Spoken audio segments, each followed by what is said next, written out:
de estarmos reunidos, Senhor, para estudarmos a Tua palavra, este assunto tão importante. Nos abençoe esta noite, nos dando graça, nos dando capacidade, Senhor, iluminação, que a nossa mente seja aberta, nosso coração seja sensível, que o Espírito ministre a nós esta noite. Abençoa-nos, ó Deus. Abençoa os demais professores, os demais alunos, familiares de cada um. Que a boa mão do Senhor esteja com cada um, Senhor. O Santo e doce Espírito esteja agindo na vida de cada um. Abençoa também aqueles que trabalham internamente aqui. A Gercimene, Lucas, o Paulo, a Ana. Nos dê vitória, nos dê a bênção, Senhor. Ajuda aqueles que estão nos ajudando com relação a esta plataforma, como o Eduardo, que o Senhor possa dar a eles saúde, sabedoria, conhecimento. E que a bênção do Senhor, que enriquece e não acrescenta dores, esteja na vida de cada um. Nos dê uma noite, meu Deus, marcada pela Tua presença. Que pedimos e agradecemos em nome santo de Jesus. Amém. Tá bom, meus irmãos. Vou colocar meu bonezinho aqui, essa câmera ela fica um pouco deitada. O bonezinho fica aí, pronto. Então tá, vamos começar, né? Essa doutrina aí bíblica do pecado, está aí.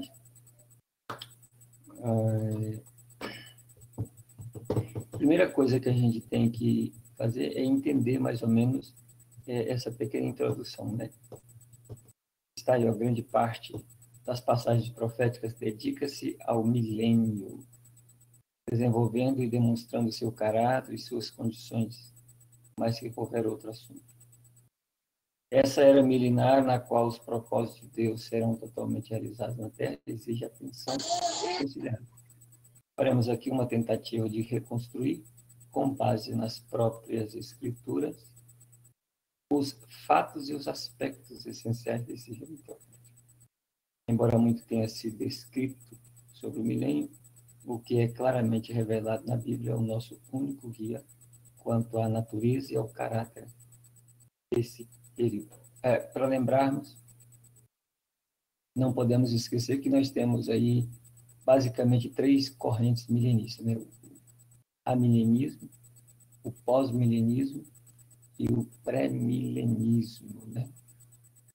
Então, o pós-milenismo, ele crê que o milênio ainda vai acontecer quando o evangelho conseguir fazer uma reforma completa na sociedade, né? Igualdade para todo mundo. Mais ou menos um ecumenismo aí. Quando isso acontecer, isso então é o ápice, começa o milênio. Para eles é isso. Para o amilenista, na realidade, o milênio já está acontecendo. Ele começou quando Cristo veio ao mundo, morreu e ressuscitou. Já está acontecendo o milênio, e de forma espiritual, mas, porém, Cristo está governando esse mundo pessoalmente, para eles, né? Essa é a escola da igreja presbiteriana, dos reformados, calvinistas, né? Eles interpretam, então, o Apocalipse, ou a maior parte do Apocalipse, de forma simbólica. E, então, para eles, o milênio já está acontecendo. E o pré-milenismo, na realidade, crê que não. O milênio é um período de 1000 anos literais que vai acontecer ainda depois que Cristo arrebatar a igreja. Vai acontecer aqui na Terra a tribulação, a igreja estará no céu por 7 anos, né? Lá ela vai passar pelo Bema, que é um tipo de um julgamento para receber galardão, e as bodas, que é a festa do casamento, né? A grande ceia, vamos assim dizer. Depois dos 7 anos, então, após o arrebatamento da igreja, Cristo então desce, né, para salvar Israel, o julgamento das nações, e ele instaura, então, o milênio. Esse milênio será literal, 1000 anos mesmo de paz. Cristo vai governar pessoalmente, literalmente, esse mundo, juntamente com a igreja. Tá bom? Então, esse período de 1000 anos aí para o pré-milenismo é literal. Para o amilenista já está acontecendo e ele é de forma espiritual. Tá bom? Então, tá bom, vamos aí continuar. Qualquer dúvida, pode usar aí os mecanismos que tem aí. Por exemplo, o bate-papo, pode habilitar aí seu microfone, sua câmera e falar. No milênio, para a corrente pré-milenista, há muitas alianças, né? Muitas alianças, desde lá do Éden até no milênio. Então, ele vai trabalhar algumas alianças, né? O milênio e as alianças de Israel. Então, especificamente, ele vai falar de Israel, tá? Muito foi dito anteriormente para mostrar que esse período verá o cumprimento completo de todas as alianças que Deus fez com Israel. É suficiente mostrar aqui, fazendo uso das Escrituras, que o reino terreno é visto como o cumprimento completo dessas alianças e a era milenar será instituída com base na necessidade de cumprir as alianças. Pois bem, então, esse milênio e as alianças de Israel é assim. Deus fez muitas promessas para Israel, e foram muitas mesmo. Então, nem todas as promessas foram cumpridas, e uma delas é a posse da terra. Israel nunca tomou posse completamente da terra.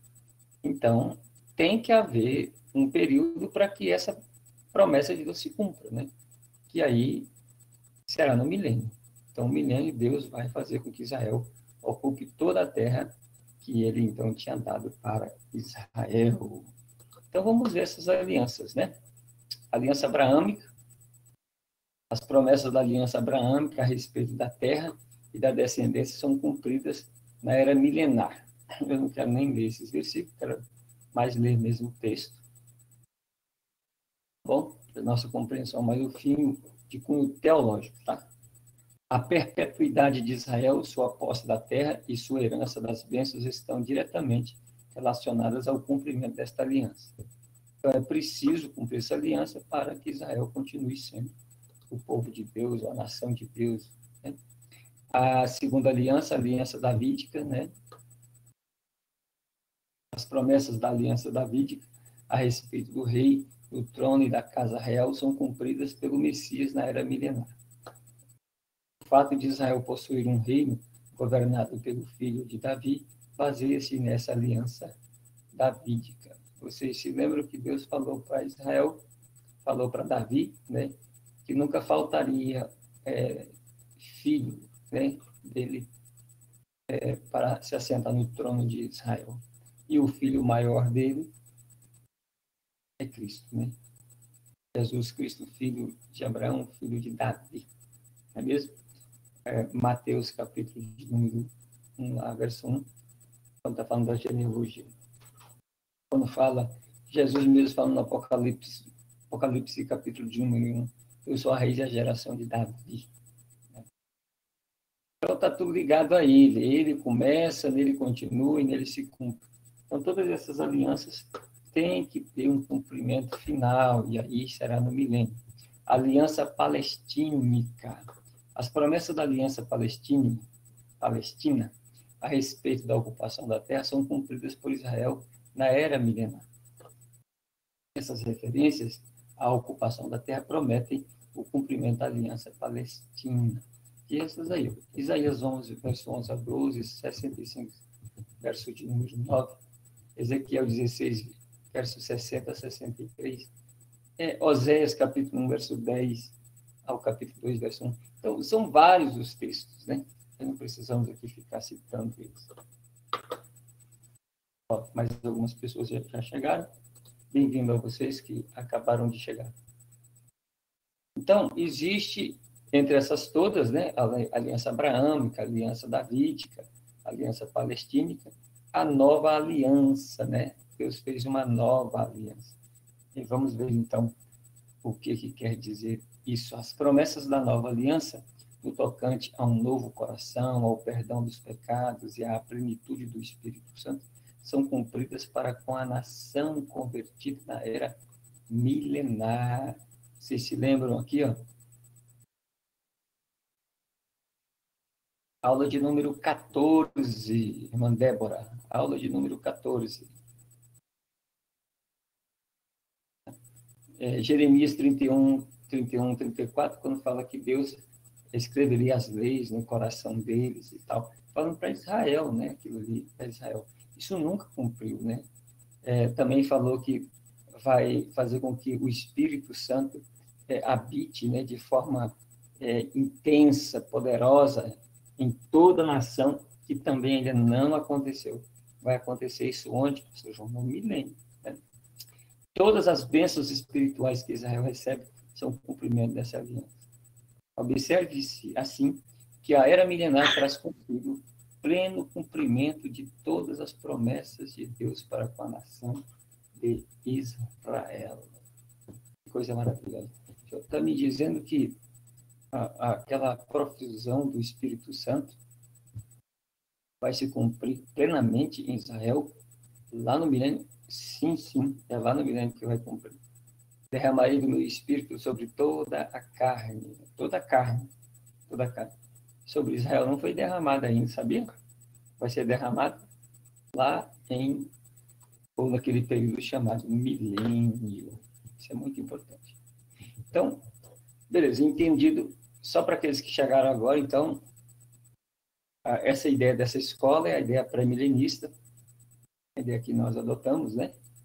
E crê que haverá um milênio literal, Cristo vai governar o mundo, literalmente, com a igreja, né? O povo central do milênio será Israel. Por que Israel terá que estar lá para que Deus cumpra todas as promessas que Deus fez a ele, as quais ainda não foram cumpridas, tá bom? Então tá, a relação de Satanás com o milênio. Como é que vai ser essa relação? Imediatamente após a segunda vinda, Satanás é preso por 1000 anos. João escreve em Apocalipse 20, verso 1 ao 3. Então, vi descer do céu um anjo, tinha na mão a chave do abismo e uma grande corrente. Ele segurou o dragão, a antiga serpente, que é o diabo, Satanás, e o prendeu por 1000 anos. Lançou-o no abismo, fechou-o e pôs selo sobre ele, para que não mais enganasse as nações, até que se completassem. Aqui está se completarem. Até se completarem os 1000 anos. Tá vendo? Então, tem que ser um milênio literal, né? Para os amilenistas, eles dizem, não, Satanás está preso. Quando Cristo veio, morreu e ressuscitou, ele amarrou Satanás, né? Está amarrado, no sentido de restringir Satanás para que ele não haja fora do propósito de Deus. Para os amilenistas, né? Principalmente os calvinistas, a igreja presbiteriana, eles creem assim. Mas batista e assembleanos, wesleyanos, não, creio que, na realidade, vai haver um milênio literal, vai ser, bem no início do milênio, Satanás vai ser amarrado, preso, e vai ter 1000 anos de paz em cima dessa terra. A prosperidade vai ser uma coisa extraordinária, e vai ter um tópico aqui que nós vamos falar sobre isso. O último teste da humanidade. Observa agora. Satanás, como Deus desta era, 2 Coríntios 4:4, vem realizando a sua obra com o fim de derrotar o propósito do plano de Deus. Na era milenar, a justiça divina deverá ser demonstrada. Será também o teste final de Deus para a humanidade nas circunstâncias ideais. Todos os recursos de tentação serão retirados para que o homem demonstre o que ele de fato é, independentemente da influência satânica. A fim de que possa haver a manifestação completa da justiça e o teste da humanidade livre da tentação externa, Satanás será afastado desta esfera. Logo, na segunda vinda, ele será preso e tirado de cena durante todo o período milenar. Então, o que o autor está dizendo? Né? No caso, o Pentecoste, que o texto é dele, está dizendo o seguinte, que nesse período que ele vai estar preso, parece, tá? Parece que não haverá tentação externa. Não existirá essa tentação externa.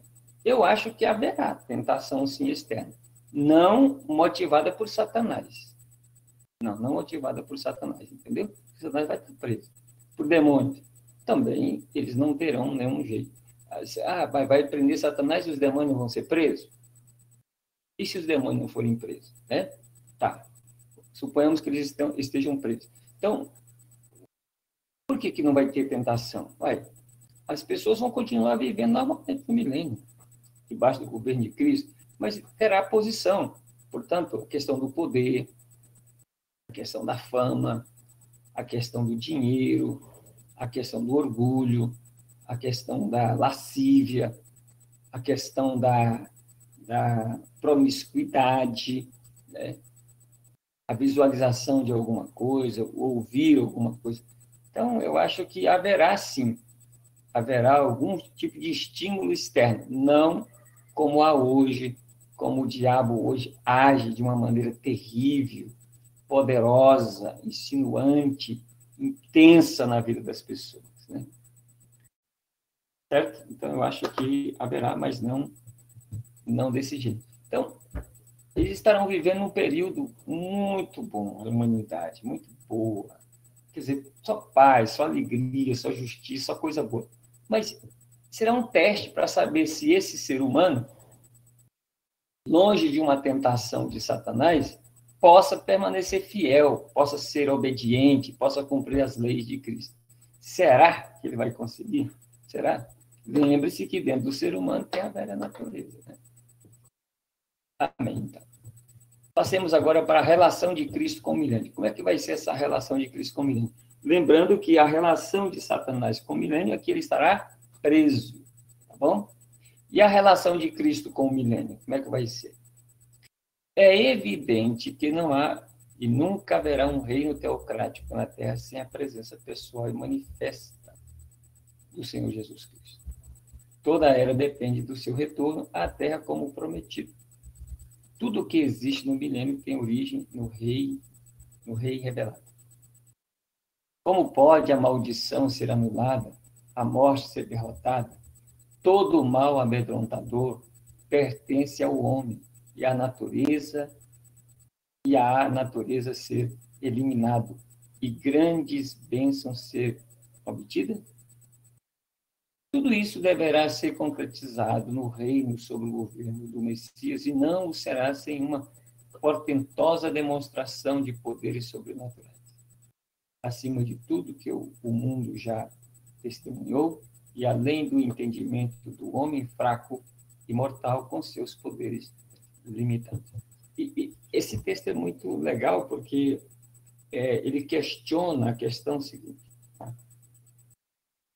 como é que vai tirar? A Bíblia fala de maldição. E a Bíblia promete que a maldição vai ser tirada sobre a terra. Não é só de sobre alguns seres humanos. De sobre a terra, a maldição vai ser tirada. Se Cristo já estivesse governando o milênio, não teria que ter maldição, mãe. Aquilo que a Bíblia fala da produção de paz, cadê a paz? Cadê a prosperidade? Cadê a igualdade? Cadê o respeito? Cadê o louvor eterno a Cristo? O centro da adoração será Jerusalém? Por enquanto, não é. E a maldição está aí. Por exemplo, no milênio, a questão de deformação ela vai ser muito bem consertada, né? As pessoas passarão a viver com longevidade, né? Longos períodos de vida. Tem acontecido isso. Então, esse milênio, ele precisa acontecer sobre o governo pessoalmente de Cristo para que o mundo entenda o que ele sempre pensou. Deus, em Cristo Jesus, sempre pensou o melhor para essa humanidade, né? Talvez essa semana, talvez não dá, mas a semana que vem nós vamos falar sobre um texto, eu vou passar um texto para vocês fazerem uma pesquisa para a gente fazer uma avaliação, né? Continuando, se há uma verdade distintamente demonstrada nas Escrituras é que esse reino, o milênio, né? Reino é um milênio, literal. O tabernáculo de Davi, agora em ruínas, mas por ser gloriosamente reconstruído sobre o reino do filho de Davi, não pode ser manifestado sem a mais maravilhosa demonstração de energia do Todo-Poderoso. O milênio não poderia existir sem a manifestação de Cristo, de quem depende toda a era milenar.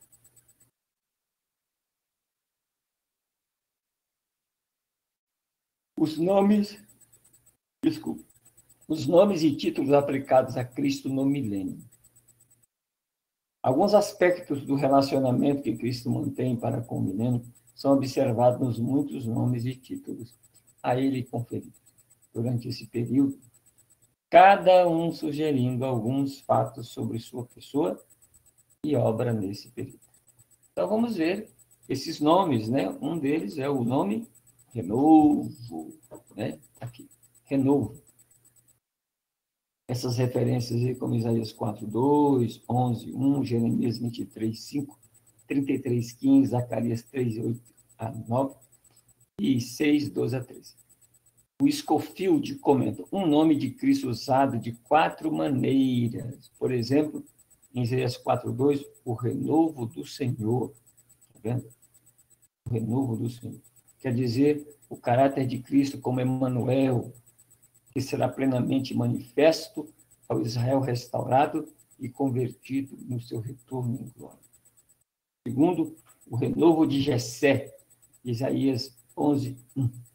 Isto é, o Messias que, segundo a carne, veio da descendência de Davi e será revelado na sua glória terrena como Rei dos Reis e Senhor dos Senhores. Ele ainda diz, em terceiro lugar, o meu servo, o renovo, em Zacarias 3:8, a humilhação e a obediência até na morte, segundo Isaías, né? E Filipenses 2:5-8. 4. O homem cujo nome é renovo, em Zacarias 6:12-13. Que quer dizer seu caráter como o filho do homem, o último Adão. O segundo homem, reinando como rei sacerdote sobre a terra, no domínio dado a Adão e por ele perdido. Então, o primeiro nome que a gente pode dizer, ou título, né, que é aplicado a Cristo, é renovo. E sempre esse nome está relacionado com toda a vida, ministério e obra de Jesus, mas principalmente aquilo que vai acontecer no milênio, porque coloca ele como um rei sacerdote, né? Nomes, por exemplo, como o Senhor dos Exércitos, o teu Deus, Senhor, justiça nossa, ancião de dias, o Senhor, o Altíssimo, o Filho de Deus, e Jeová, ou no hebraico, Yehová, Yahvé. São nomes que mostram que aquele que reina é verdadeiramente Deus, de modo que o reino pode ser corretamente chamado teocrático. Todos esses nomes são aplicados a Cristo, mas todos eles se aplicam nessa vida? Não, tem que ter algo a mais pela frente para se aplicar esses títulos. Nomes ligados à sua humanidade, o tronco de Jessé, o filho do homem, o servo, o renovo, são usados para frisar a humanidade do Messias e seu direito de reinar sobre o homem por causa de sua relação com ele. Olha que coisa interessante, meus irmãos. A autoridade do Messias é designada em títulos como, olha lá, o rei, olha o tanto de referência que aparece como rei, o juiz, olha os demais referências, tá vendo? O legislador, o príncipe ungido, o príncipe dos príncipes. Vocês estão percebendo que aqui as referências são do Velho Testamento? Nos quais seu direito ao trono e os poderes reais associados ao trono lhe são atribuídos. Ok? Fantástico. A obra do rei como redentor em trazer salvação ao povo é realçada em denominações como Redentor, o sol da justiça, o que abre caminho, o pastor, Senhor nossa justiça, a pedra, a luz. Dessa forma, o Messias, por meio de seus títulos, é apresentado como Filho de Deus e Filho do homem, que redime e reina através da era milenar. Vocês estão observando que essas formas de ver Cristo, né, sempre está ligado a ele reinando, a ele reinando, ele reinando. Então, quando que ele vai ser rei? Ele já é rei, mas quando é que vai acontecer o reinado literal dele? No milênio. Todos esses nomes estarão lá, né? Lá se cumpre, lá se vamos assim dizer, o rio onde desembocará todas essas profecias, todas essas palavras que foram faladas acerca. Pois bem, a manifestação de Cristo no milênio, como é que vai ser essa manifestação? Os escritos proféticos relatam vários ministérios e manifestações associados ao Messias na sua segunda vinda. O fato da segunda vinda é claramente demonstrado em Isaías 60, verso 2, 61, 2, Ezequiel 21, 27, Daniel 7, 22, Abacuque 2, 3, Ageu 2, 7, Zacarias 2, 8 e Malaquias 3. Sua vinda o manifestará como filho de Abraão, Gênesis 17, 8 e Mateus 1, 1, Gálatas também 3, 16. E é interessante que Gálatas 3,16 fala que a promessa foi feita a Abraão e a sua posteridade. Eu gostaria de ler, inclusive, esse texto com vocês agora. Tá? Na minha Bíblia está aberta. Deixa eu pegar ela aqui. Eu tenho aqui aberta. Gálatas, capítulo de número 3, verso de número 16. Olha para você ver, tanto que isso é interessante, tá? Olha aí. Ora, as promessas foram feitas a Abraão e a sua descendência. Não diz, e as descendências, como falando de mundo, mas como de uma só. E a tua descendência, que é Cristo. Deu para entender, gente? Isso é muito importante. Gálatas 3,16, tá bom? Eu vou pegar esse texto aqui, vou copiá-lo e vou colocar aqui no nosso bate-papo, tá bom? Aqui, ó. Gálatas 3,16.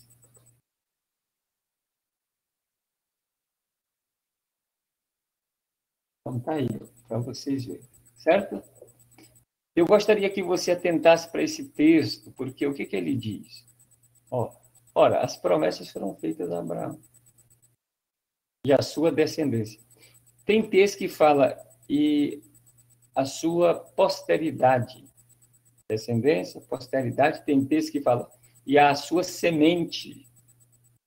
Não diz e as suas sementes, como falando de muitas, mas como de uma só.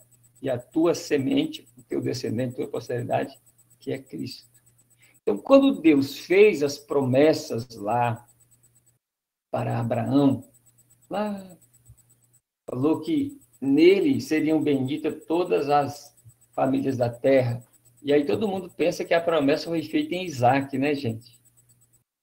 Isaac, na realidade, só está tipificando, representando Cristo.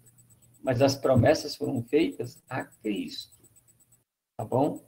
Por isso, está aí, ó, Mateus 1, 1. O que está em Mateus 1, 1, meus irmãos? Mateus 1. Livro da genealogia de Jesus Cristo, filho de Abraão, filho de Davi. Livro da genealogia de Jesus Cristo, filho de Abraão. Então, a promessa foi feita a Isaac ou ao filho chamado Jesus? Foi ao filho chamado Jesus. Está aí bem claro. Eu gostaria que vocês se manifestassem agora, me falando se vocês compreenderam agora o que eu estou dizendo. Por favor, que é muito importante nesse momento. Estou aguardando aí vocês se manifestarem, se vocês entenderem. Então, por isso eu pego meu texto. Cadê vocês?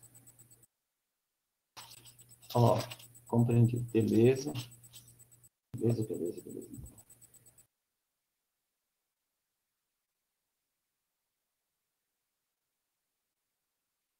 Cadê os demais? Tá certo. Pois é. Então, você vai ver aí, amém, você vai ver aí que Gênesis 17:8 fala assim, né?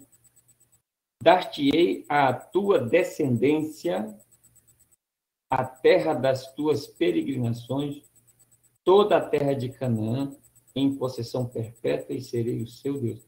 Está aí, está citado esse texto. Darei a tua descendência, né? E quem é a descendência? Aí Paulo interpreta. Mateus afirma. Livro da genealogia de Jesus, Cristo, filho de Abraão. Paulo vai dizer lá, a promessa foi feita a Abraão e ao seu descendente, e a sua posteridade.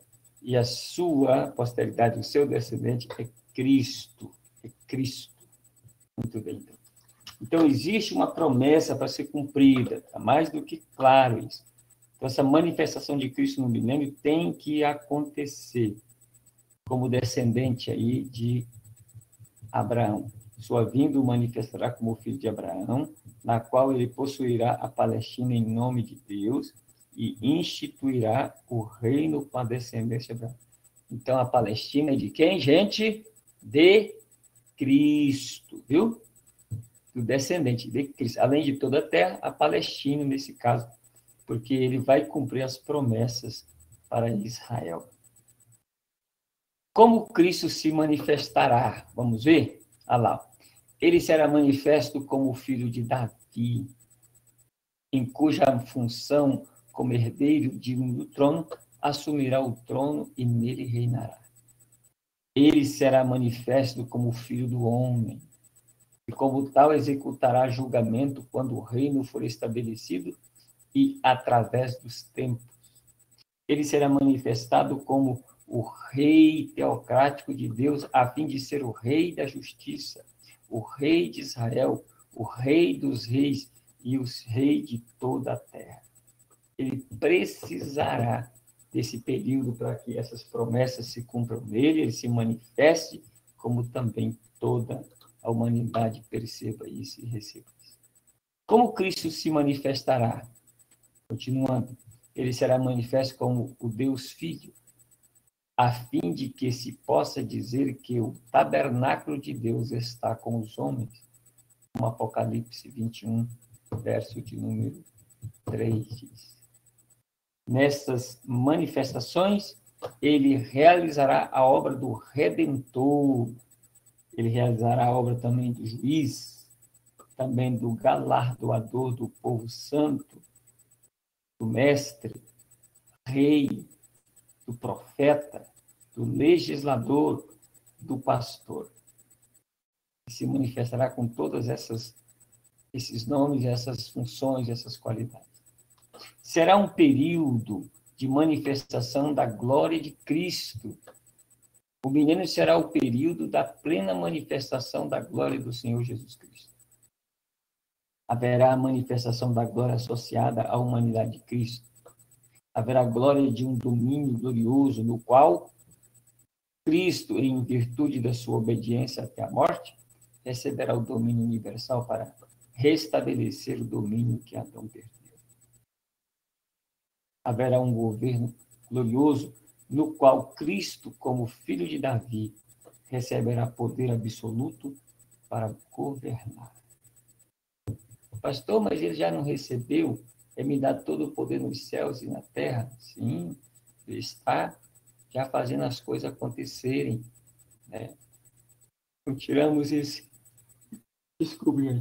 mérito de Cristo, lógico, mas a questão não é essa, a questão é que tudo aquilo que a Bíblia já falou ainda não aconteceu. Não somente para com Cristo, como ele tem que assumir tudo, como também as promessas que Deus tem que cumprir para Israel. A gente tem que entender isso. Né? Então, continuemos aí. O caráter espiritual do milênio. Como é que será esse milênio? Como é que será essa qualidade espiritual do milênio, né? Como é que vai se dar isso? O reino teocrático é essencialmente espiritual, embora ocorra no plano terreno. Peter, né, declara: esse reino, apesar de visível com um domínio mundial, também é necessariamente espiritual. Essa proposição é ainda mais necessária, já que somos acusados de carnalidade grosseira, etc. Porque insistimos em reter o significado simples designado ao reino nas Escrituras Sagradas. Embora um reino puramente material e natural, sem espiritualidade, não seja bíblico, da mesma forma, um reino totalmente espiritual, sem a união santificada do material e natural, é totalmente contrária à palavra de Deus.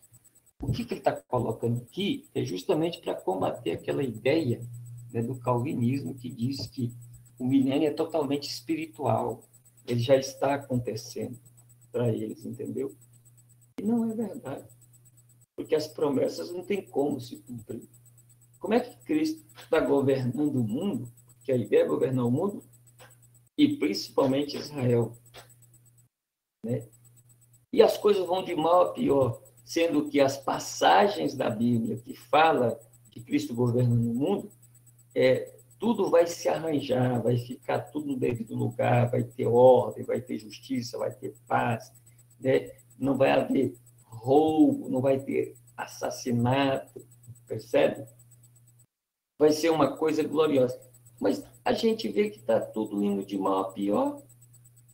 Então, lógico que tem que ter um período aí de 1000 anos para que isso tudo aconteça, sob o governo de Deus. Esse reino é caracterizado pela justiça. Apenas os justos são demitidos no reino. Então perguntarão os justos. Está lá Mateus 25, 37. Israel disse, né, a mesma coisa. Todos os do teu povo serão justos, para sempre herdarão a terra. Isaías 60, 21.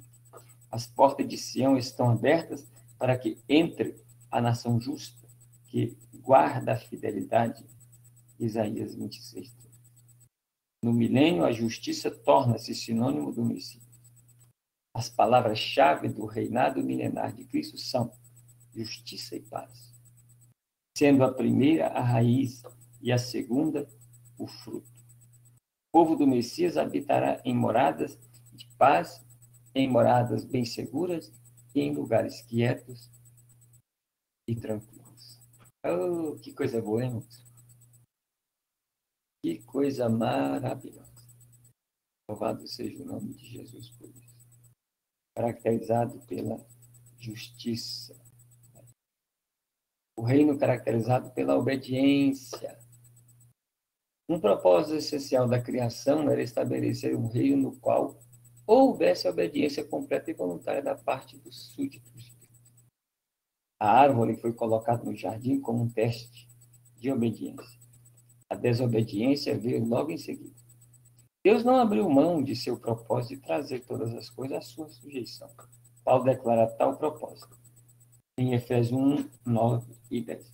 Desvendando-nos o mistério da sua vontade, segundo o seu beneplácito que propusera em Cristo de fazer convergir nele na dispensação da plenitude dos tempos todas as coisas, tanto as do céu como as da terra.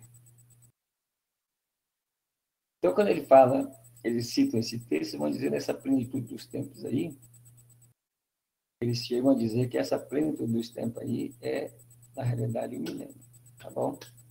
Vai fazer tudo convergir em Cristo, fazer todos estarem obedientes a Ele, olhando para Ele, louvando a Ele, adorando a Ele, sendo submisso a Ele, convergir nele.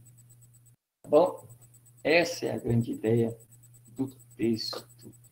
Outra coisa, o reino caracterizado pela santidade. Ó, justiça, obediência e santidade. Adão, pela criação, recebeu uma inocência inexperiente. Ela se transformaria, sem dúvida, pela obediência ao Senhor. A inocência foi perdida por seu ato de desobediência. E propósito de Deus manifestar a santidade nas suas criaturas, no reino. É lógico, se Deus é santo, então a sua lei é santa, então o seu governo tem que ser santo. Então, se ele é santo, a lei é santa, o governo é santo, então quem participar, ou aqueles que participarão do seu reino, terá que ter a mesma qualidade, né?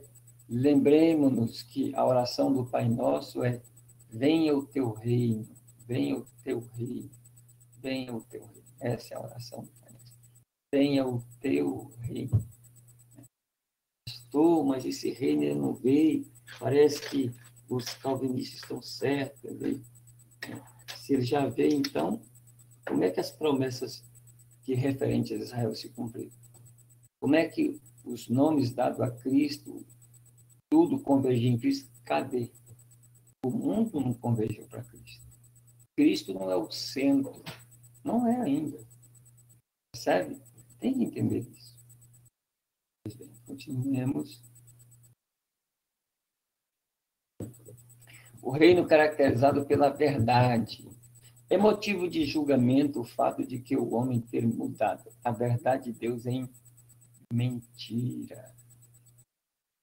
Está lá em Romanos 1, 25, né? E lá fala, pois adoraram a criatura no lugar do Criador, né? Substituíram. Então mudaram a verdade de Deus em mentira. Por intermédio do Messias, que foi capaz de dizer, eu sou o caminho e a verdade e a vida, em João 14,6, haverá grande manifestação da verdade no milênio, que demonstra o caráter essencialmente espiritual do reino. Por falar nisso, na Bíblia, a Bíblia apresenta 5 verdades, né? 5 verdades. Por exemplo, a Bíblia vai chamar em Jeremias 10:10 que Deus é a verdade, né? Em João 14,6, como está escrito aí, Jesus diz, eu sou o caminho, eu sou a verdade. O Espírito Santo, em João 16:3, fala que ele é o Espírito da verdade. A Bíblia vai falar em João 17:17 que a palavra é a verdade. Né? E se você pegar os princípios de Deus, por exemplo, os mandamentos são a verdade. Né? Preceitos, os princípios dele são a verdade. Certo? Então, 5 verdades aí. O que é a mentira nesse sentido? A mentira é você torcer isso, é você dizer que existe um outro Deus. Ele não existe. Pode até inventar ele, mas ele não existe, Deus. Fazer uma imagem e aí se dobra diante dela, isso é uma mentira. É isso aí que o texto quer dizer. É mentira. Bom, o ídolo é uma mentira, as imagens são uma mentira. Só existe um Deus. Então, os demais se fazem Deus, mas Deus só existe um. Tá bom? Os outros se fazem. Pois bem, no milênio isso vai ser restaurado, né? Ele será um reino constituído de verdade. O reino caracterizado pela plenitude do Espírito Santo. Ah, aqui tem um negócio interessante. Vamos ler isso aqui. Na instituição do reino teocrático será cumprida a profecia de Joel 2, 28 e 29. E acontecerá depois que derramarei o meu Espírito sobre toda a carne. Vossos filhos e vossas filhas profetizarão. Vossos velhos sonharão e vossos jovens terão visões. Até sobre os servos e sobre as servas derramarei o meu Espírito naqueles dias. Pedro, quando o Pentecoste aconteceu lá em Atos 2, ele usa essa profecia aqui para dizer que estava cumprindo Joel 2 lá. Mas cumpriu parcialmente, viu? parcialmente. Por quê? Porque derramarei do meu espírito sobre toda a carne. Toda a carne. Quando que Deus vai derramar do seu espírito sobre toda a carne? Milênio. Então, Joel, capítulo de número 2 aí, o cumprimento cabal dele se dará no milênio. Está querendo dizer que, então, que o Espírito Santo será derramado sobre a humanidade no milênio? Isso mesmo. O Espírito Santo atuará no milênio de uma forma extraordinária, não apenas convencendo o homem, como hoje, mas dando ao homem capacidades extraordinárias, como, por exemplo, né, a manifestação dos dons, né, ensinando o que deveria fazer. Você se lembra do capítulo 37, 34 em diante lá de Êxodo, quando Deus está falando para Moisés construir, capítulo 25 em diante de Êxodo, né, construir a tenda, a casa para ele, e ele fala assim, vai lá e chama Bezaleel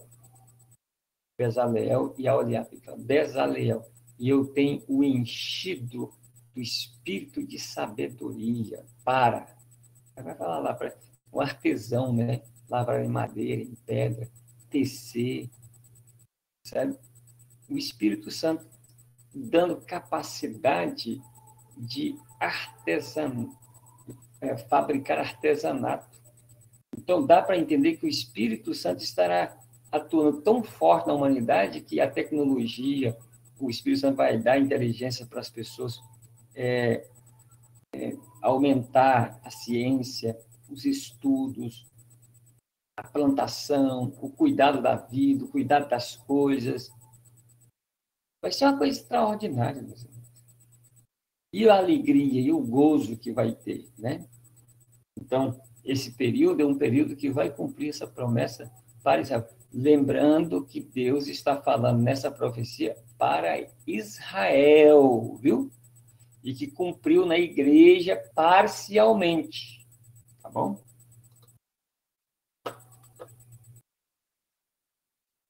Condições existentes no milênio. Quais são as condições que haverá no milênio? Grande parte das Escrituras dedica-se à declaração das bênçãos e da glória derramada na terra pela beneficência do Senhor Jesus Cristo durante o milênio. Muitas delas foram mencionadas anteriormente, mas um esboço das condições na terra demonstrará a grandeza do reino, né? E quando a gente fala de reino, eu gostaria, ele está citando Daniel 7, 27 aí, então a gente pode ler esse texto agora, né? Porque o capítulo 7 de Daniel, ele vai falar sobre os reinos do mundo, tá bom? Sobre os reinos do mundo. Ele vai falar aí sobre a visão que ele está tendo de 4 reinos, né? Verso de número...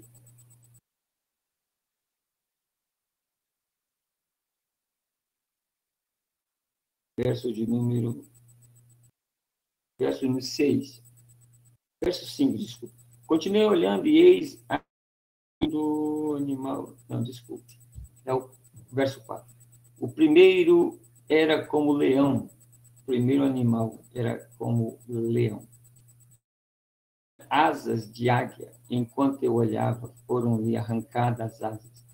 Foi levantado da terra e posto em pé, os 2 pés, como homem, e lhe foi dada a mente de homem. Leão, né? É o reino babilônico, gente. Reino babilônico.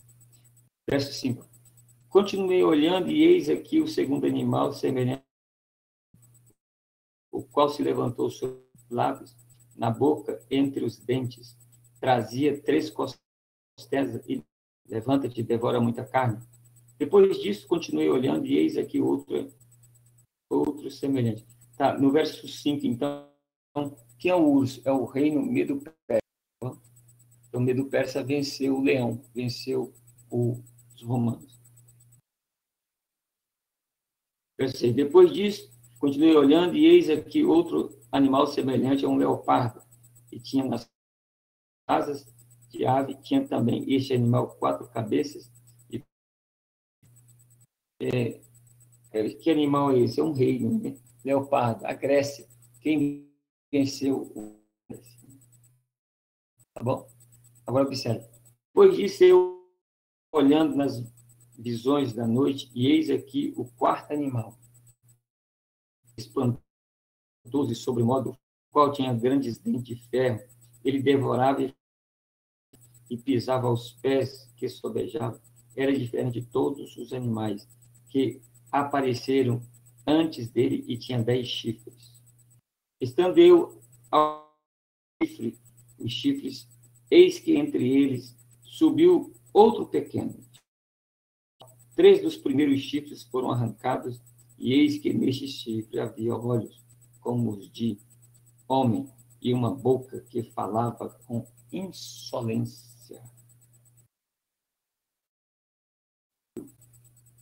Observe, animal horrível. É o governo romano. Lá, o leão é babilônico, eu falei, Roma é babilônico. O é do Persa, o terceiro é a Grécia, e agora o romano. E foi nesse governo que nasceu Cristo. Né? Romano. Pois bem, aí o texto dá uma pausa, porque ele para de falar sobre os animais e observa, fala assim, continuei olhando, verso 9, continuei olhando até que foram postos uns tronos, e o ancião de dias se assentou, era branco como a neve, os cabelos da sua cabeça como pura lã, o seu trono tinha chamas de fogo, e suas rodas eram como ardentes, ou fogo ardente. Então, ele vai descrevendo aqui, em outras palavras, ele vai descrevendo um ancião de dias. Né? E aí, o Daniel, ele queria saber quem era esse animal horrível que tinha dentes de ferro e devorava tudo. Olha para você ver o verso de número 15. Quanto a mim, Daniel, o meu espírito foi alarmado dentro de mim e as visões da minha cabeça me perturbaram. Cheguei-me a um dos que estavam perto e lhe pedi a verdade assim ele me disse saber a interpretação das coisas. Estes grandes animais, que são quatro reis que se levantarão sobre a terra. Mas os santos do Altíssimo receberão o reino, o santo do Altíssimo, quem é, que nesse caso é Israel, e o possuirão para todo o sempre, de eternidade em eternidade. Então tive desejo, mudou para lá, ele já vai pensar lá do animal. Então tive desejo de conhecer a verdade a respeito do quarto animal, que era diferente de todos, muito terrível, cujos dentes eram de ferro, cujas unhas eram de bronze, que devorava, fazia em pedaços e pisava aos pés que sobejava. E também a respeito dos 10 chifres que tinha na cabeça, e do outro que subiu, diante do qual caíram 3 daquele chifre que tinha olhos e uma boca que falava com insolência e parecia mais robusto do que os seus companheiros. Ele quer saber o que significa. Você sabe quem é esse animal aqui? Esse animal terrível? Romano, né? O Império Romano lá. Mas quando João vê o Apocalipse, ele vai ler o Apocalipse, ele vê lá no capítulo 13, uma besta que sobe do mar, e ele tem o quê? 10 chifres, como esse aqui, ó. 10 chifres. Então, Daniel vê o governo romano, que na realidade o anticristo nasce daqui. Tá vendo por quê? Porque ele está vendo que desse animal horrível, que é o reino, tem os chifres. Os chifres são reis. Mas tem um chifrezinho pequeno, que tem olho e boca, para falar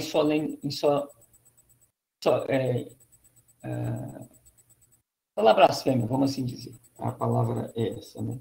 Achei uma palavra insolência, né? Mas é falar blasfêmia. Então, quem é ele? É o anticristo.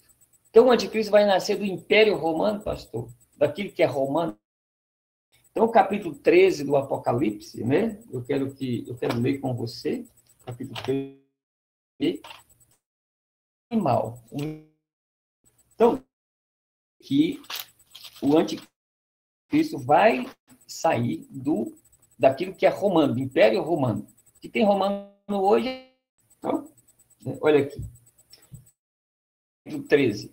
Vi emergir do mar uma besta que tinha 10 chifres e 7 cabeças. 10 chifres e 7 cabeças. Olha para você ver lá o animal horrível. Cadê? O animal horrível. Verso 7, capítulo 7, verso 7 de Daniel. Depois disso, eu continuava olhando nas visões da noite, e eis aqui quarto animal terrível, espantoso sobre o modo forte, o qual tinha grande terra. Ele devorava, fazia em pedaços e pisava os pés, sobejando. Era diferente de todos os demais reinos, animais anteriores. Tinha 10 chifres. Tinha. Tá vendo? Olha, capítulo 13, verso 1. 10 chifres e 7 cabeças. 10 chifres. Tá vendo? Sobre os chifres, 10 diademas, e sobre as cabeças, nomes de blasfêmia. A besta que via era semelhante a quem? Ó, ao leopardo, com os pés de urso, medo persa, e boca como de leão, Babilônia. Então, o governo romano agregou todos dos reinos. E o João agora está vendo futuramente que esse anticristo, o governo anticristo, agregará todos os outros governos, ou seja, terá um aspecto dos governos mundiais que já existiram. Ele vai trazer para cá. Agora, observa que ele continua dizendo aqui, ó. E deu-lhe o dragão o seu poder, e grande poderio. Quem é o dragão? O diabo. Deu o quê? Deu poder, trono e autoridade. Então vi uma de suas cabeças como golpeadas de morte, mas essa ferida mortal foi curada, e toda a terra se maravilhou segunda vez. E adoraram o dragão, porque deu a sua autoridade. Também adoraram a besta, dizendo que é semelhante à besta. Quem pode pelejar contra ela? Essa besta aqui é o anticristo, tá? Foi-lhe dado agora observa, foi-lhe dado uma boca que proferia arrogância e blasfêmia para agir 42 meses, 3 anos e meio. Então, foi-lhe dado uma boca para proferir, para uma boca que proferir arrogância e blasfêmias. Olha para você ver que esse chifrinho aqui, no capítulo 7 de Daniel, 20, né, subiu uma pontinha, subiu um chifrezinho pequeno dessa cabeça, derrubou 3 reis lá. Nessa boquinha, nesse chifrezinho, tinha a boca que falava com blasfêmia, insolência, e parecia mais robusto, companheiros. É o anticristo. Tá certo? Então, o que Daniel vai... Tudo isso para chegar agora no verso 27 de Daniel aí. Então, vai passar por essa situação toda, né? Cristo vem ao mundo, morre, ressuscita, vai para a glória, e quando ele vai para a glória, acontece aqui na terra a tribulação, aparece o anticristo, esse chifrezinho. 7 anos depois, Jesus volta para instaurar o quê? O reino milenial. E aí observa 27. Olha aqui, ó. O reino e o domínio e a majestade dos reinos debaixo de todo o céu serão dados dos santos do Altíssimo. O seu reino será reino eterno e todos os domínios o servirão e lhe obedecerão. Quando é isso, pastor João? No milênio. Então, vou repetir aqui para nós. Ó, Cristo vem, arrebata a igreja e vai para a glória. Foi para a glória? Foi. E na terra acontece o quê? A tribulação, 7 anos. No início surge o anticristo. No final dos 7 anos, Cristo volta para salvar Israel, ter o julgamento das nações e instaura o milênio. Aí os reinos se tornam de Jesus. Os reinos se tornam dele. Milênio, né? Está aqui, ó, grandeza do seu reino. Ele vai reinar por 1000 anos. Aí lembre-se que Satanás vai ser preso por 1000 anos, né? E vai ser um mundo de condições totalmente agradável para a vida. Por exemplo, olha o que vai ser aqui, ó. Paz, alegria, santidade, glória, consolo, justiça, pleno conhecimento, instrução, retirada da maldição, gente. Ó, portanto, o que você plantar, você vai colher. Você não vai bater veneno mais para matar a praga. Se você plantar semente, você colhe. Você pode ter a certeza que você vai colher. Pensa como é que vai ser esse negócio. A doença será eliminada, cura dos deformados. Então, não haverá deformado no milênio.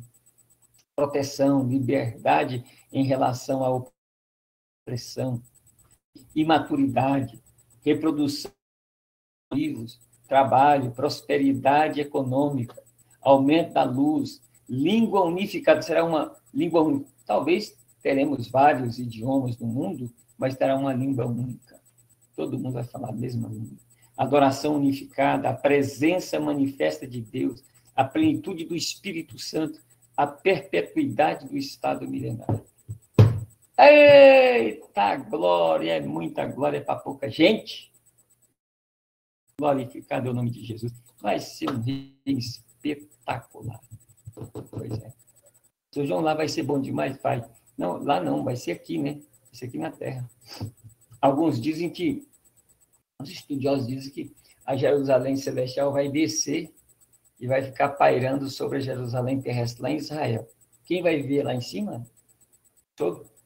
Vai ficar assim, né? Cristo e a igreja vão ficar aqui na Jerusalém Celestial, que vai ficar sobre a Jerusalém terrestre. Quem vai estar aqui na Jerusalém terrestre? Israel. E as nações vão ser governadas por Cristo. Maravilha, vai ser um espetáculo. E a duração do milênio? Quanto tempo? Vamos lá. As Escrituras ensinam que o reino sobre o qual Cristo reinará entre a primeira e a segunda ressurreição tem a duração de 1000 anos. 1000 anos? É. Então, vamos ver aonde está escrito isso, né? Apocalipse, capítulo 6, de 1 a 6. Eu cortei algumas frases, tá? Para ficar mais localizadinho aqui no que a gente precisa, tá aqui. Então, vi descer do céu um anjo, tinha na mão a chave do abismo, numa grande corrente, e o prendeu por 1000 anos, até se completarem 1000 anos. Depois disto, é necessário que ele seja solto por pouco tempo, ou por pouco tempo. Vi ainda as almas dos decapitados, e viveram e reinaram com Cristo durante 1000 anos. Os restantes dos mortos não reviveram até que se completassem os 1000 anos. Esta é a primeira ressurreição. Bem-aventurado o santo é aquele que tem parte na primeira ressurreição. Sobre esses, a segunda morte não terá autoridade. Pelo contrário, serão sacerdotes de Deus e de Cristo, e reinarão com ele os 1000 anos. Aonde que isso aqui já cumpriu? Vai cumprir, tá vendo? Que maravilha, né? Então, está mais do que explicado. 1000 anos. Mas tem mais uma coisinha que a gente precisa ler. Vamos lá. O milênio literal. Ah, sim, o milênio literal. Vamos dar uma olhadinha aqui no que esse Alford fala aí para nós. Mesmo os que negam a literalidade do período de 1000 anos, geralmente afirmam que os elementos anjo, céu, abismo, Satanás, nações e ressurreições mencionados neste capítulo são literais. Ora, se eles são literais, as demais coisas não são. Então, vamos lá. Seria um engano aceitar a literalidade desses aqui, desses elementos, e negar a literalidade do elemento, ou seja, 1000 anos contado, 1, 2, 3, 4. Beleza? Alford diz: os que viveram ao lado dos apóstolos e de toda a igreja por 300 anos compreenderam-nos no seu sentido simples e literal. É estranho hoje em dia ver expositores que estão dentre os primeiros a reverenciar a antiguidade, jogando de lado o exemplo mais convincente de consenso presente na antiguidade primitiva. Qual é? Que o milênio era um período de 1000 anos literais. Literal. Com respeito ao texto em si, nenhum tratamento legítimo dele extrairá o que se conhece como a interpretação espiritual. Agora, em volta. Eita, meu Deus do céu. O McLean esboça a consumação desse plano como se segue. A consumação do plano do reino. Quando o último inimigo de Deus for derrotado pelo nosso Senhor, como o rei mediatário, o propósito do reino mediatário será cumprido. 1 Coríntios, capítulo 15, verso 25 e 26, fala do que, gente? Da ressurreição e do corpo ressurreto. Bem, vamos dar uma olhadinha nesse texto. Capítulo de número 15. Aí ele está colocando o verso 25 e 26. Porque convém que ele reine até que haja posto todos debaixo dos pés. O último incluído é a morte. Número 2. Nesse momento, Cristo entregará a Deus o reino mediatário, que se fundirá ao reino eterno, a fim de que o reino mediatário se perpetue, mas sem ter uma identidade separada. Está no verso 24 e 28. E então virá o fim, quando ele entregar o reino e Pai, quando houver destruído todo o principado, bem como toda a potestade e poder. Verso 28.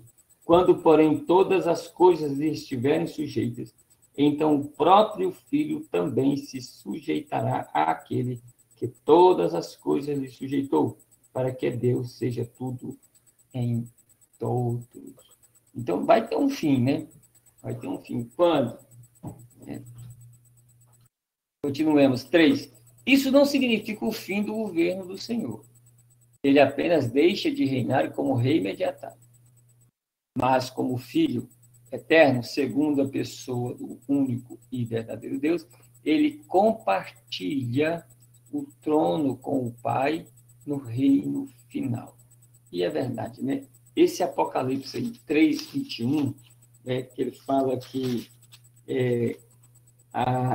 aquele que vencer se assentará comigo no meu trono, assim como eu venci e me assentei com meu Pai no seu trono. Está em Apocalipse 3, versículo de número 21. E o verso de número 3 ao 5 do capítulo 22, ele diz assim, 3 a 5. Então, já não haverá noite, nem precisam eles de luz, de candeia, né? Nem da luz do sol, porque o Senhor Deus brilhará sobre eles, e reinarão pelos séculos dos séculos. Que coisa, hein? Com o estabelecimento da teocracia na Terra por 1000 anos, sob o rei messiânico teocrático, Deus cumpre o propósito de demonstrar seu governo na esfera em que sua autoridade foi desafiada, fundindo a teocracia terrena com o reino eterno. A soberania eterna de Deus é estabelecida. O propósito de Deus ao planejar o reino teocrático. e ele planejou esse reino teocrático, e ele não aconteceu, porque ele tinha que começar com Adão. Adão pecou, perdeu, né? Aí Deus, então, foi instituindo, por exemplo, chamou Abraão, formou a nação, e a partir da nação de Israel, mais à frente, tem a questão do reinado, e principalmente o reinado de Davi, que se torna uma tipologia do reinado de Cristo. Então, ele vai instituindo essa teocracia.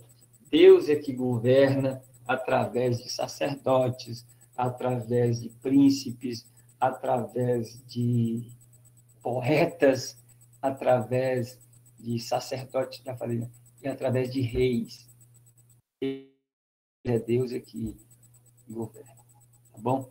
E assim é também da cristologia. Cristo, esse rei aí pelo qual Deus governará o mundo, né? Deus está sendo honrado? Tá. Mas o reino já foi entregue ao Pai? Ainda não. Está no futuro. É quando ele arrebatar a igreja? Não, não, não, não. É no milênio. Depois do milênio, ele entrega. Tá bom? Aí, esse reino milenial, que Cristo foi governou por 1000 anos, ele entrega ao Pai esse reino, que ele está chamando aqui reino mediatário, reino milenial, mediatário, entrega ao Pai, então esse reino mediatário funde-se com o reino eterno. E nós vamos entrar no perfeito estado eterno. Pronto, está todo certo. Aleluia. E glórias a Deus. Eu sei que é um assunto... Está aí. O que fica? O que fica é entender que o milênio para o pré-milenismo, né, dispensacionalista, é literal. Vai acontecer, vai. E aí nós, hoje, falamos um pouquinho sobre o milênio aí, para vocês entenderem. Esse texto está na plataforma, vocês podem baixá-lo, tá certo? Vocês podem baixá-lo lá e podem ler à vontade, fazer a sinopse. Eu vou colocar na plataforma um texto sobre o reino, o rei e o reino em Mateus, tá? O reino e o rei em Mateus, para uma leitura adicional de vocês lá também. O texto da semana que vem é o texto sobre ressurreição. E eu pediria encarecidamente vocês, encarecidamente, por favor, leiam ele. Todos vocês, leiam, façam a sinopse, façam as anotações que vocês precisam fazer, tá bom? Por quê? Porque o texto da ressurreição lá, ele faz uma exegese na Bíblia e no Novo Testamento sobre a palavra ressurreição dos mortos e dentre os mortos, né? Com a expressão eknikron. Bom, para ele defender que há diferença de ressurreição. Porque para o amilenismo só existe uma ressurreição. Para o pré-milenismo há mais de uma ressurreição. Ela é classificada em duas. Primeira ressurreição, segunda ressurreição, mas existem tipos de ressurreição. Tá certo? E nós vamos falar sobre isso. E é um texto muito forte. Tá? E eu quero que vocês, então, venham afiados mesmo para a aula da semana que vem. Inclusive, nós estamos faltando bastante pessoas aqui hoje na nossa aula. Gustavo, você é de Cocalzinho, não é, Gustavo? Se você for de Cocalzinho, por favor, avise os demais alunos de Cocalzinho, afiado aí, tá? Os demais são daqui, que me parece. Outra coisa que eu queria que vocês observassem, tá? Eu postei também o livro em PDF do Dwight Pentecoste. Obrigado, Gustavo. Eu postei o livro de Pentecoste em PDF aí na plataforma. Vocês conseguiram baixar? Por favor, me confirmem.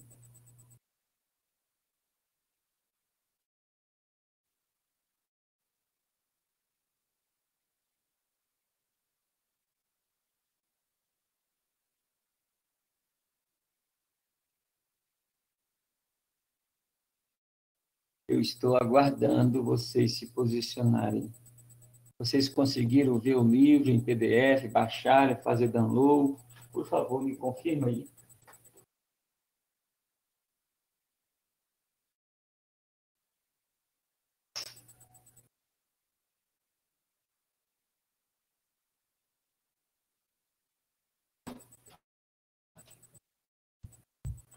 Eu ainda não baixei, pastor. Ah, o Pedro. Sim, o Islã também não baixou. Se aqueles que tiverem condições, então, de comprar, compre. Por quê? Porque nós vamos fazer um trabalhozinho nele, né? Tá bom? Paulo Henrique. Paulo Henrique. O livro... Não baixou. Maria Celina, o livro é Manual de Escatologia do Dwight Pentecoste. Eu coloquei na plataforma, tá? Na plataforma. Para vocês baixarem. Se vocês tiverem dificuldade, vocês dizem, tá bom? Eu coloquei em outro lugar. A Débora está perguntando assim, qual que você colocou? Eu coloquei ele lá no início, né? Bem no início. Bem no início lá. Eu posso, se quiser, eu posso mudar de lugar, mas está lá, está bem. Cadê o Pedro? O Pedro, você baixou de lá, né, Pedro? Pedro Henrique. Você baixou, foi de lá da plataforma, ok? Foi. Sim, Pedro. Da plataforma.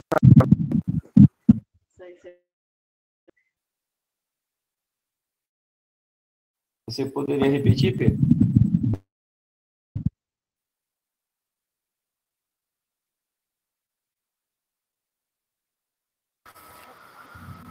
Aí o Pedro falou que baixou na plataforma, sim. Você poderia falar, porque muitas vezes a gente coloca aqui, aí já tivemos de servidor, não sei se mudou de lugar lá, mas aonde foi, Pedro, que você pegou? Foi bem no início? Aí, ó, tá aí, ele colocou aí, irmão Débora, ó, foi na tela inicial da matéria, tá certo, é lá mesmo onde eu coloquei, tá?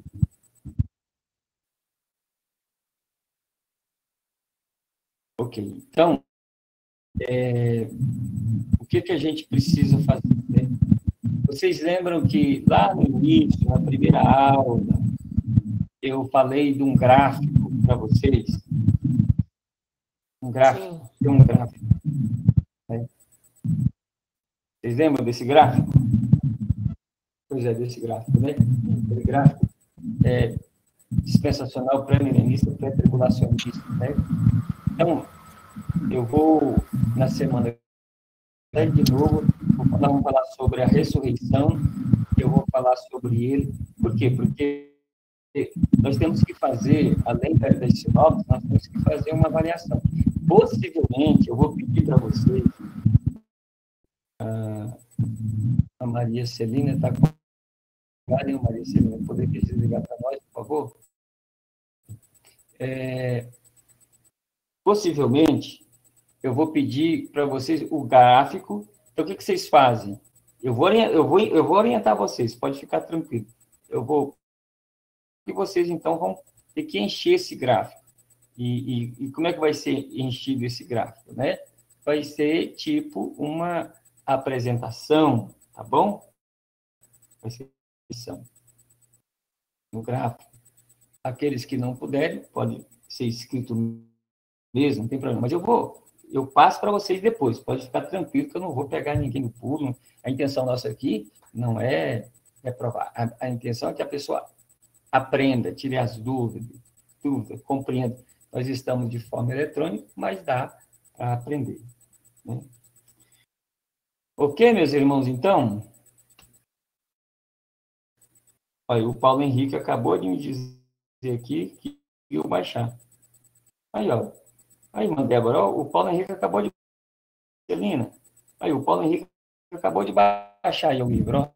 Ah, tá. Ah, depois eu olho. Porque eu estou no celular, não dá para ver. Ah, tá com o celular, perfeitamente. Então, agora eu quero abrir para vocês perguntas, dúvidas, adendos, colocações, por favor, para a gente fechar essa que ela é um pouco confusa, mais confusa ainda se não ler. Tem que estar lendo. Aí a coisa encaixa mais aí na... Tá bom? Eu sei que é difícil, é uma matéria muito difícil, mas dá para compreender, tá? Então, estou à disposição de vocês agora. Pastor, uma dúvida aqui. Ah. Alguns teólogos sobre a vida de Cristo, certo? Dizem que no Velho Mundo Jesus foi pregado, né, com os discípulos, com o apóstolo Paulo. Porque naquela época, no Velho Mundo, sempre foi pregado, e agora nós, como agentes do Evangelho, né, das boas novas, nós temos que, igual fala lá em Mateus, pregar o Evangelho, fazer discípulos, certo? Tipo, eu tenho que pregar lá no fim, lá do país lá da África, da Europa, lá da Oceania, ou tem a ver também com aquela questão está em Mateus, né? Né? Assim vai ser a vinda de Cristo. Assim, tipo assim, nós temos alguns teólogos falam, não, tem que pregar no mundo inteiro para Jesus vir, senão Jesus não vai vir. Então, assim, há esse paralelo. Qual é a visão do senhor? Não, esse texto de Mateus 24:14, né? E esse evangelho em todo mundo, então virá o fim. Mas quando você olha esse texto, a gente que é pré-milenista, pré-tribulacionista, que crê que Jesus vai voltar antes da tribulação, né? E também antes do milênio, que a igreja não vai passar pelo milênio, pela tribulação, né? Nós não podemos usar esse texto, né? Por quê? Porque esse texto está falando do período da tribulação. Esse evangelho do reino não tem nada a ver conosco. O evangelho que Jesus mandou nós pregarmos é o evangelho da graça. Eu já expliquei uma aula aqui para vocês. João Batista pregava o evangelho do reino para quem? Para judeu. Para converter os judeus, preparar o caminho para a chegada do Messias. Quando João Batista sai de cena, né, Jesus passa a pregar o mesmo evangelho do reino. Para quem? Para judeu. Mas os judeus não querem, né? Aí ele pega os discípulos e manda os discípulos no capítulo 10 esse é 10 de Lucas e 9 de Mateus, né? Manda pregar o evangelho e diante das ovelhas perdidas da casa de Israel e indo anunciar a chegada do reino de Deus. Então, pregar o evangelho do reino. Aí alguém fala assim, não, mas não pode. Aí você pega Mateus capítulo 15, né, que os discípulos falam assim, essa mulher cirofenista está vindo atrás de nós, pedindo socorro. E ele fala, eu não fui enviado senão as ovelhas perdidas da casa de Israel. Apesar que ela se humilha e Jesus fala, grande é a tua fé, vai, tua fé te salvou, vamos assim dizer. Mas os judeus, então, eles rejeitam a Jesus, né? E consentem na morte de Jesus. Quando Jesus morre e ressuscita, ele chama os mesmos discípulos que tinham ordenado a eles que eles pregassem o evangelho do reino para judeu. Ele chama os mesmos discípulos, 16:15, e falou para eles, ide por todo mundo e pregar o evangelho a crer. Será só quem não crer será condenado. Estes sinais seguirão os que creem. Por todo mundo, pregar o evangelho a toda criatura. Observa que ele não falou evangelho do reino e ele não falou as ovelhas perdidas da casa de Israel. Todo mundo, toda criatura, pregar o evangelho da graça. Então, o evangelho que a igreja tem que pregar é o evangelho da graça. Quando que esse evangelho vai parar de ser pregado, pastor? Jesus voltar. Voltar, a igreja sobe com ele, começa a tribulação aqui na terra, o anticristo aparece, e Deus manda um anjo, e ele vai lá em Israel e sela 144 mil judeus, 12 mil de cada tribo. Está no Apocalipse capítulo 7, lá, é só você ler. Para que esses 144? Eles vão sair pelo mundo inteiro pregando o evangelho do reino. Do reino. Porque até então, os judeus estão esperando o Messias, então eles vão pregar. Que tipo de pregação será deles, né? O evangelho do reino, vamos voltar para a terra, lá para a Palestina está chegando, o Messias está vindo, né? E aí, quando dá bem no meio da tribulação, o anticristo quebra a aliança com Israel, porque faz a idolatria, eles não adoram, eles não servem a imagem, quebram, e aí há uma grande perseguição, chamada de grande tribulação. No final da tribulação, dos 7 anos, eles vão clamar, e aí Jesus vem do céu, que é o capítulo 19 de Apocalipse, que ele tem lá no seu manto, na sua coxa, escrito Rei dos Reis, Senhor dos Senhores. Então, ele desce, e ali ele salva Israel, julga as nações e instaura o milênio. Agora, observa, qual vai ser pregado, então, o Evangelho do Reino. Aquele Evangelho do Reino que João Batista pregou, que Jesus pregou, que os discípulos pregaram para os judeus, eles não quiseram. Aí, mataram Jesus, ele morre. Agora, depois da ressurreição, prega o Evangelho da Graça. Ele abre um parênteses, ele para de trabalhar com a igreja, formou a igreja, subiu, ele volta a trabalhar com Israel. Qual é o Evangelho? É o Evangelho do Reino. Esse Evangelho, capítulo 24, 14, então o Evangelho do Reino será pregado a todas as nações, na época da grande tribulação, ou da tribulação. Vai ser pregado por esses 144 mil judeus. Então, as pessoas usam esse texto lá. Nós não usamos esse texto, a não ser por inferência. Agora, que a missão para nós pregarmos, está lá. É Marcos 16, 15. Né? Vai lá pregar para toda criatura. Agora, é necessário ir? É necessário você ir se Deus mandar você. Aí ele mandou a igreja, mas dentro da igreja ele mandou alguns específicos. Quem são eles? Não sei quem são eles. Né? Deus tem que chamar, é ele que chama, ele que dá essa vocação. Por exemplo, eu sei que eu fui chamado para uma coisa, eu não fui chamado para ir, não sou chamado para ir. E lá para as terras, não fui chamado. Eu fui chamado para isso que eu faço, né? É estar no seminário, formando pessoas, dando aula, ensinando, aconselhando, né? Trabalhando com a pessoa, formando o obreiro, formando o pastor.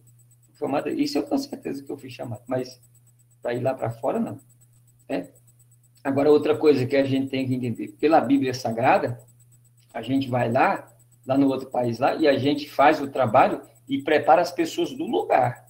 Forma a igreja, prepara as pessoas do lugar e deixa as pessoas de lá fazendo a obra. E parte para outro lugar. Tem que ser assim, não é chegar lá e fincar, achei meu terreno, achei... Não, isso. Isso é o exemplo bíblico, né? Aquele gadareno lá, Jesus, você fica aí e vai anunciar para os teus. Né? Paulo, onde ele ia, ele formava igrejas, comunidades cristãs e deixava lá já os presbíteros para tomar de conta. Então, é por aí que é o caminho. Né? Então, esse texto, meu amado, é um texto, na realidade, que precisa ser revisto. Tá bom? Obrigado, pastor. Amém. Obrigado, irmã Débora. Obrigado aí pela palavra. Deus abençoe vocês, então, tá certo? Mais alguma dúvida, mais alguma colocação? Estou aqui. O pastor, é porque tem muitos discípulos que falam assim, que Jesus vai demorar a vir, né? Mas, não, Jesus vai demorar a vir justamente por causa disso. Assim que a gente ouve dos irmãos da igreja, né? Não, cara. Não vai demorar coisa alguma. Vai demorar tanto de tempo que ele desejar. Nós estamos preocupados com isso, para que preocupar? Não precisamos preocupar com isso, né? Que tempo que Jesus vai voltar? Não, eu tenho que entender que eu tenho que estar preparado hoje. Para mim, ele vai voltar hoje. E amanhã? Hoje. Depois de amanhã? Hoje. Temos que viver o hoje. É verdade, pastor. Verdade. Não, está demorando demais. Dá nada. Está no tempo de Deus. Mas não tem nada disso. Viva o hoje. Viva o hoje. Jesus vai voltar hoje. Eu vou louvar como se Jesus estivesse voltando hoje. Eu vou orar como se ele estivesse voltando hoje. Vou trabalhar hoje. Eu vou negociar. Eu vou fazer tudo como se ele estivesse voltando hoje. É isso. É isso que a Bíblia manda. Né? Tem explicado, pastor. Aleluia, glória a Deus, meus irmãos. O horário passou. Abençoe vocês. Foi muito bom estarmos juntos. Se tiver mais alguém falar, eu permito. Não? Então tá, Deus abençoe. Amanhã eu tenho uma aula mais com alguns, né? A gente volta amanhã. Qualquer dúvida aí, manda para um grande abraço, tenha uma boa noite. Paz do Senhor a todos vocês.